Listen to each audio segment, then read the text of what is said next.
important to point out, no one ever puts new stuff into a spiritual midden. It's always really well-worn stuff. It's been worn and worn and worn. So it's very much associated with a particular person. And a lot of them are stuff from children. Children were supposed to attract witches. We all know the fairy stories. It's based on actual folk belief that witches liked the smell of kids.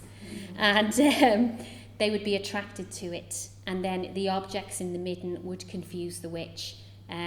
Interestingly, witches, if they got trapped in a witch bottle, were not supposed to be able to move backwards, which is a bit of a design flaw.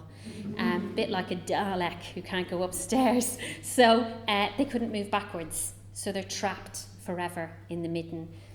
Witches also, if you got them into a spiral, which is why pins were twisted, would endlessly go through the spiral. That's the belief. So they would never be able to break out of it. So it's a kind of a living hell for them. But that's what you were actually preparing in your house for which you tried to break in. Ireland didn't have witch trials in the Middle Ages, not even in the early modern period. There's about 4 major witch trials in Ireland that are of any note. It's really quite interesting. It just didn't gel here. We do, though, have the dubious honour of having one of the earliest and most significant witch trials of this woman. This is her old house, Alice Kettler. Everyone will have heard of her. She's become a figure of legend. This is Ireland's so-called first witch, as she's known, which I wouldn't mind being known as, in fairness. It's not a bad way to go, is it?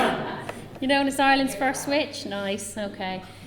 She was a very wealthy, middle-aged woman living in Kilkenny in early 14th century Ireland. She worked as a merchant and a moneylender, which, if that wasn't enough to arouse jealousy, nothing was. And she had acquired 4 husbands, which also kept her busy. It was her stepchildren from her 4th marriage to Sir John Le Poer who raised the accusations of sorcery against Alice around the year 1324. And once they did that, all her other stepchildren joined in. Alice was very rich. She had accumulated dowers from her 4 husbands. So a dower is when your husband died in the Middle Ages, you get 1/3 of everything he had, and you keep it even if you marry again. So if you get several husbands, you're well away, you've got lots of money. So Alice was doing the right thing in many ways. The stepchildren were very resentful of her. They said she had acquired her wealth through bewitchment and murder. They complained bitterly that Alice had used sorcery to kill their fathers, and they may have had a point, in fairness, because poor old Sir John Le Poer shows all the signs of having been poisoned with arsenic. So Alice may not have been entirely innocent, but she certainly wasn't a witch.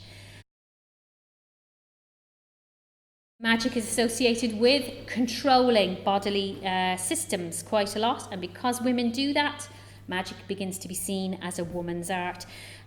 What really worries the men who run Irish society, though, in this period is the fact that magic is used to inflame lust and also to cause impotence.